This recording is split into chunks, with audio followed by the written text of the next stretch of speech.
사순절 첫째 주일입니다. 하나님 없이 하나님과 함께라는 제목으로 말씀 나누겠습니다. 20세기 중반에 활동한 독일의 저명한 신학자이자 목회자가 있습니다.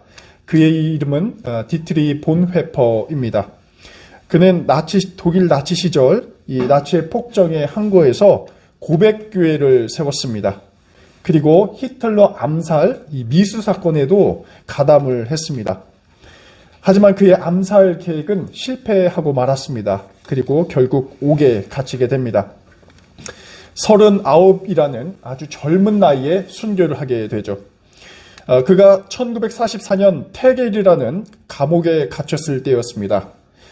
죄수와 수감자들을 만나면서 그는 그리스도됨의 문제에 대해서 아주 큰 생각의 전환이 일게 됩니다. 자신이 만난 감옥에 있던 사람들은 그리 나쁜 사람이 아니었다라는 사실을 깨닫게 됩니다. 그들은 나름 성실했고 또한 남을 위하는 인간애가 있다는 사실을 깨닫게 됩니다. 그러면서 잔인하고 불의했던 그 나치 권력에 침묵하고 동조한 동료 이 그리스도인들이 떠올랐습니다. 하나님의 정의를 외치는 그들의 위선이 눈에 보이기 시작했던 것입니다. 보네퍼는 종교적 경건의 모양을 한 수용소 밖 그리스도인들보다 수용소 안 비그리스도인들이 더 하나님과 가깝게 있다라고 고백을 하게 됩니다. 사람을 죽이는 일을 정당화하는 거룩한 교회보다 더 도덕적인 죄인을 감옥에서 접하게 된 것입니다. 이 감옥에 있으면서 보네퍼가 옥중서신이라는 글을 발표하게 됩니다. 또 책으로 묶여졌는데 이 책에는 이러한 구절이 잘 알려져 있습니다. 우리는 하나님 앞에서 하나님과 함께 하나님 없이 살고 있습니다. 저는 이 대목을 오늘 설교 제목에서 하나님 없이 하나님과 함께로 약간 변형해 보았습니다. 교회에서는 경건한 모양은 하고 있지만 교회 문턱을 나가면 더욱 말씀과 괴리감을 갖고 있는 그러한 삶을 사는 신앙인들에 대한 어떤 성찰을 던지고 있습니다. 보네퍼는 종교적 인간과 그리스도인들을 구분합니다. 종교적 인간은 교회에 나와서 예배를 드리긴 하지만 세상에서는 자신에게 주어진 하나님의 책무를 소홀히 하는 그러한 인간들입니다. 반면에 그리스도인은 교회에서만 아니라 이 세상 안에서도 특히 평범한 일상에서 이 믿음을 증명해내는 삶은 사는 사람들입니다. 이 후자가 바로 하나님 없이 하나님과 함께 살아가는 성숙한 신앙인입니다. 하지만 여전히 한국 사회에는 또 한국 교회는 종교적 인간이 더 많아 보입니다. 요즘 한국인들의 종교에 대한 관심이 최저치를 나타내고 있다고 합니다. 여러분 왜 그럴까요? 과거 종교가 기능했던 어떤 신비의 영역이 과학과 또 의학과 또 이성을 통해서 상당 부분 해소된 것도 그 이유 가운데 하나일 것입니다. 하지만 또 다른 중요한 이유가 있다면 그리스도인들의 삶에 대한 문제일 수 있겠다라는 것입니다. 교회에서의 삶과 세상에서의 삶이 유리된 그 부분입니다. 우리가 교회 안에서는 은혜 충만하면서 신앙생활을 하지만 세상에서는 그 은혜를 나누지는 못하는 그 이중적 삶이 이 종교에 대한 매력을 떨어뜨리게 하고 있습니다.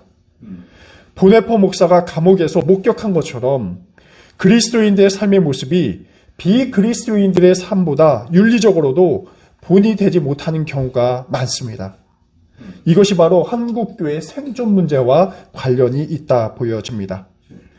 비그리스도인들이 보기에는 신앙이 세속적인 가치보다 더 유의미한 점을 찾기 어렵다라는 것입니다.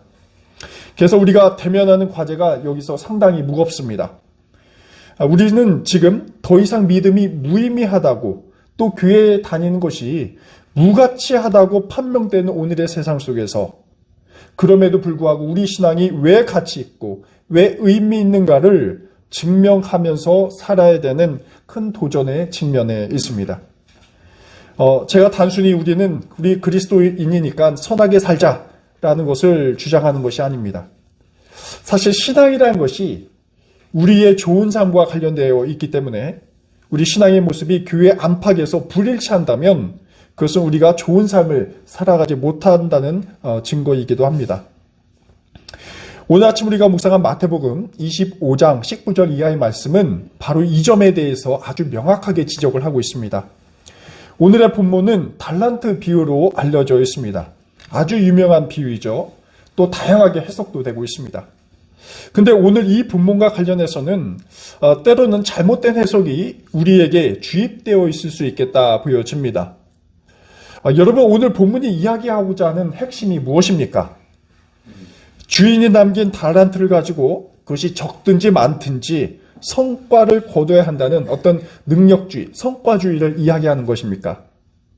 아니면 게으르지 말고 열심히 살지 않으면 단 한 달란트를 받은 그 사람처럼 뒤처지고 불행해진다는, 어쩌면 자본주의 시대에 살아가고 있는 신앙인의 성공론을 이야기하고 있는 걸까요?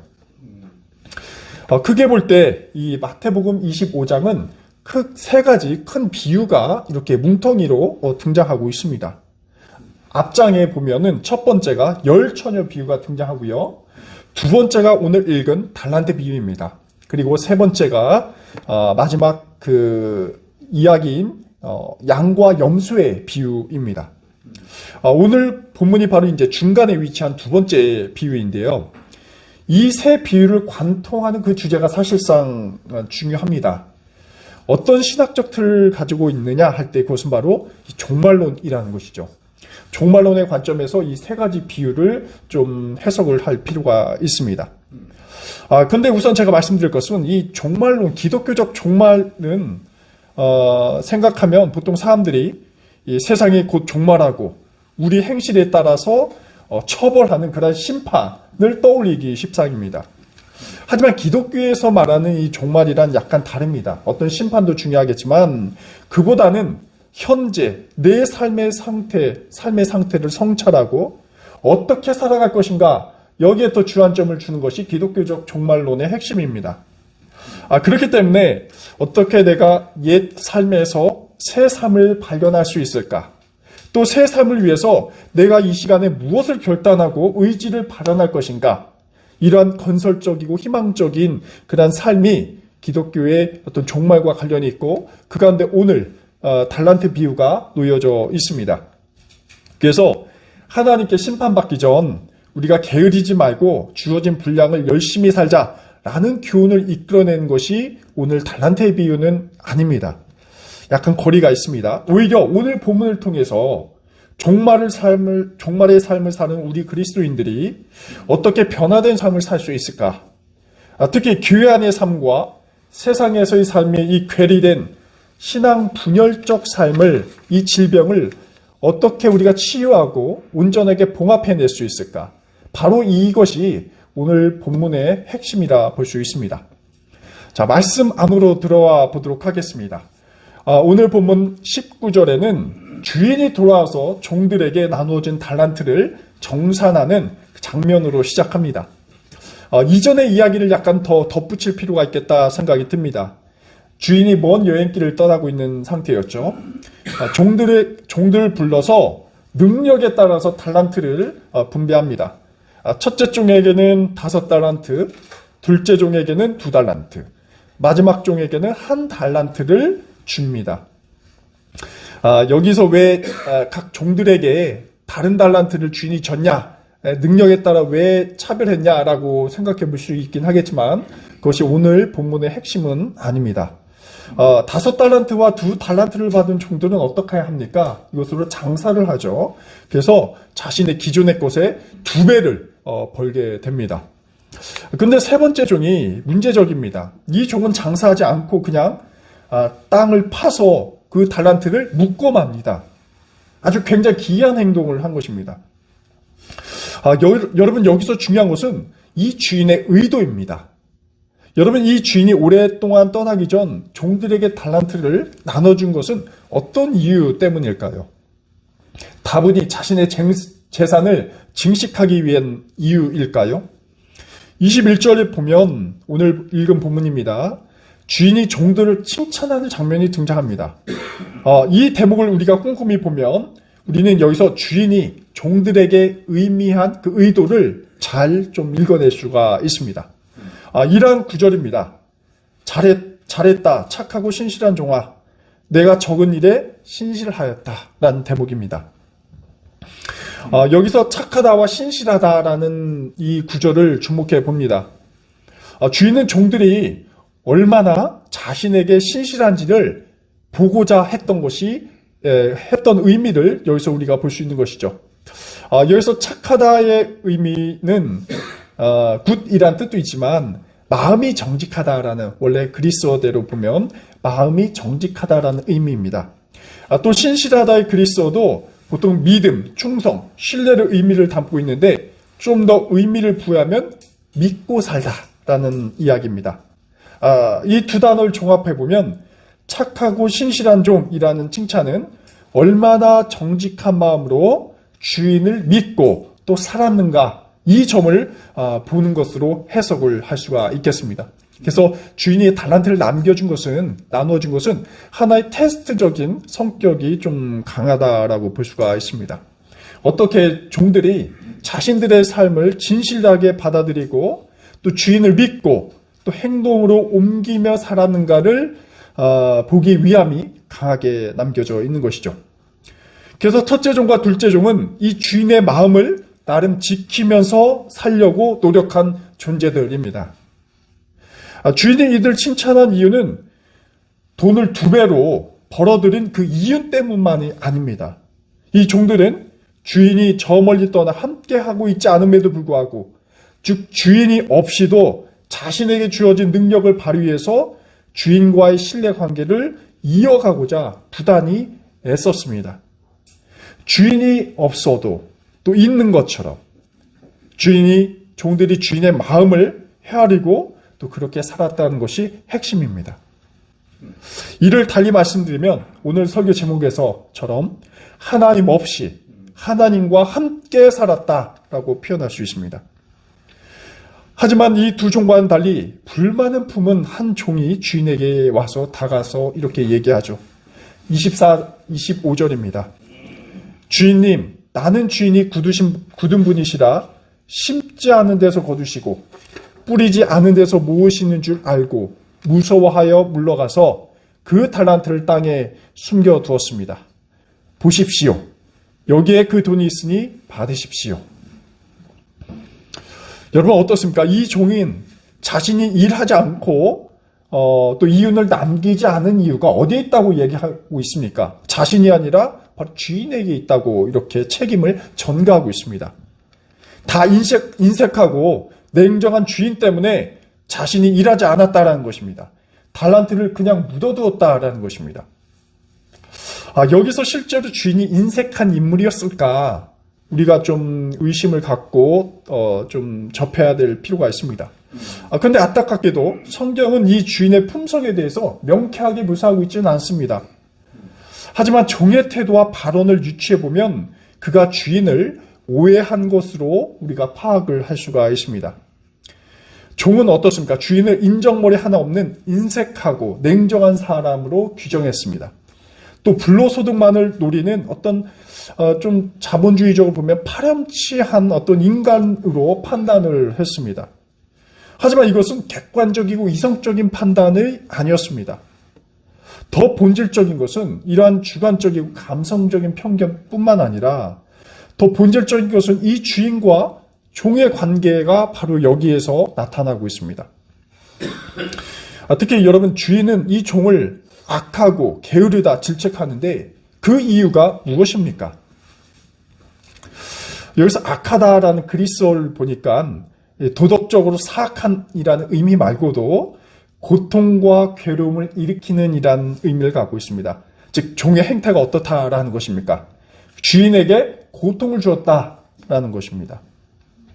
또 게으른이라는 단어도 마찬가지인데 이 나태한 상태만을 의미한 것뿐만 아니라 관계를 훼손하는 데도 이 게으른이라는 단어가 사용되고 있습니다. 즉 주인에게 고통을 주고 주인과 종과의 관계를 끊는 행위를 바로 이 세 번째 종이 했다라는 것입니다. 앞서 종들이 받았던 평가는 굉장히 대비적입니다. 앞선 종들은 정직한 마음으로 주인을 믿고 살아왔습니다. 하지만 이 세 번째 종은 다릅니다. 이 종이 주인으로부터 악하다고 또 게으르다고 책망을 받은 것은 이윤을 남기지 않아서가 아닙니다. 주인의 마음을 몰랐을 뿐더러 왜곡하고 있고요. 또 주인과의 관계에 금이 가게 한 것, 바로 이것은 더 이상 신뢰관계가 회복하기 어려운 관계가 형성되었다는 것을 알게 합니다. 더 강조하자면 앞선 두 종은 이렇습니다. 주인이 없어도 있는 것처럼 사지만 다른 한 종은 주인의 유모와 상관없이 자신의 악함을 드러내며 살았습니다. 이 종은 주인과 함께 살았지만 주인의 마음을 전혀 헤아리지 못했고 또 자신의 뜻에 따라 산 그러한 인물입니다. 오늘 이 비유는 우리 신앙인이 세상 속에서 어떻게 살아가야 하는지에 대해서 중요한 통찰을 제공하고 있습니다. 이 본문은 첫째 종과 둘째 종처럼 주인, 즉 하나님 없이 살 때도 마치 그와 함께 있는 것처럼 살아갈 것을 주문하고 있습니다. 하나님과 함께 있을 때는 마치 거룩한 것 같고 의로운 것 같고 지혜로운 것 같지만 세상 속에 홀로 떨어져 있을 때에는 무질서한 한 인간이 된다는 것입니다. 하지만 셋째 종처럼 왜곡하는 삶, 신뢰를 버리는 삶, 그러한 관계를 훼손한 삶을 우리가 인식하고 그런 삶으로부터 우리가 멀어져 한다는 것을 알리고 있습니다. 하나님과 함께 있든지 그렇지 않든지 없어도 주님과 함께하는 것처럼 우리 삶을 온전하게 이끌라는 것이 오늘 비유는 의미하고 있습니다. 세 번째 종의 잘못은 분명합니다. 주인과 곁에 있을 때에는 충성하는 척하다 하더라도 주인이 먼 여행을 떠났을 때는 게으른 존재로 타락하고 맙니다. 주인의 마음을 모르고 살기 때문에 그렇습니다. 하나님의 마음을 체화시키지 못하고 있기 때문에 그렇습니다. 하지만 나머지 종들은 주인이 없어도 또 하나님과 멀리 떨어져 있어도 그는 함께하는 존재들이었습니다. 자신들에게 주어진 달란트의 소명을 어떻게 해서든 이 삶 속에 녹여내려 한 인물들이었습니다. 하지만 마지막 종은 주인이 없자 곧장 그 소명을 망각하고 말았습니다. 주인의 마음을 잃어버린 채 그 소명을 땅속에 파묻고 살아갑니다. 이 종은 주인이 있을 때와 주인이 없을 때 전혀 다른 삶을 살아가는 분열된 자아로 사는 존재입니다. 여러분, 우리의 삶의 모습은 어떻습니까? 어느 종에 가깝습니까? 주인이 없어도 주인과 함께 사는 그 신앙의 내공이 필요한 때입니다.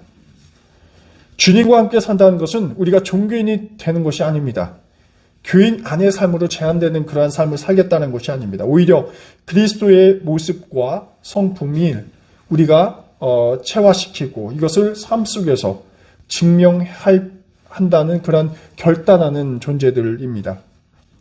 세상에서 살 때도 또 주님과 동행하는 것처럼 신앙의 일관성과 또 삶의 온전성을 갖추며 살라라는 것을 말하고 있습니다.